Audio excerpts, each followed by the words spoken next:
சனி சிம்மராசி அன்பர்கள் உங்களுக்கு அஷ்டம சனியா இருக்கார். அஷ்டம சனியா இருக்கவர் வக்ரகதி அடைஞ்சிருக்கார், அது ஒரு பெரிய பிளஸ். அதுக்கும் மேல அவர் நவம்பர் 27 வக்ர நிவர்த்தி அடைஞ்சுவார். டிசம்பர் 5 வரைக்கும் குருனோட 9ஆம் பார்வை அவர் மேல இருக்கு. அவர் அப்போ டிசம்பர் 5 வரைக்கும் ஆல்மோஸ்ட் நல்லிஃபை ஆயிடுவாரு. சனி உங்களை எந்த ஆஸ்பெக்ட்லயும் கெடுக்க மாட்டார். இது ஒரு பெரிய பிளஸ். இது முற்பகுதி. இப்ப பிற்பகுதி வந்துடுங்க. பிற்பகுதி வரும்போது சிம்மராசி அன்பர்கள் உங்களுக்கு குரு பகவான் லாப குருவா இருப்பார். மிதுனத்துல இருப்பாரு. மிதுனத்துல இருக்கிறது லாப குருவா இருப்பாரு. லாப குரு சிம்மராசி அன்பர்கள் நாங்க என்ன வேலை செய்யறீங்க, அதாவது நீங்க என்ன வேலை செய்றீங்க அப்படின்னாலும் அந்த அபரிவிதமான லாபத்தை கொடுப்பாரு. அதுல எந்த சந்தேகமும் இல்லை. ஆனா இப்ப வக்ரகதி அடைஞ்சிருக்காரு, அந்த அபரிவிதமான லாபம் அப்படின்றது வருமா? இல்ல வராது. இவ்வளவு நாள் வரைக்கும் அஷ்டமத்து சனியினோட ஒரு கிடுக்கு புடியில இருந்து நீங்க தப்பிச்சு வர்றதே காரணம் யாருன்னா குரு பகவான் தான்.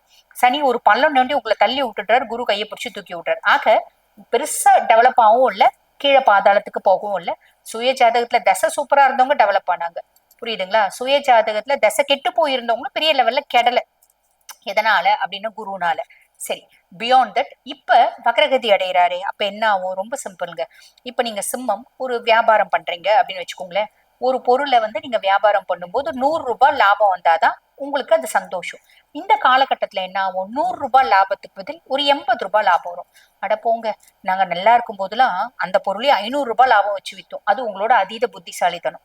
நியாயமான லாபம் 100 ரூபாய் அப்படின் போது 80 ரூபாய் வருது, இல்ல 60 ரூபாய் வருது அப்படின்னா அந்த லாபம் வந்து வேலை செய்யறதுக்கு வேலை செய்யாமே இருக்கலாங்க. அந்த எண்ணம் வேண்டாம்.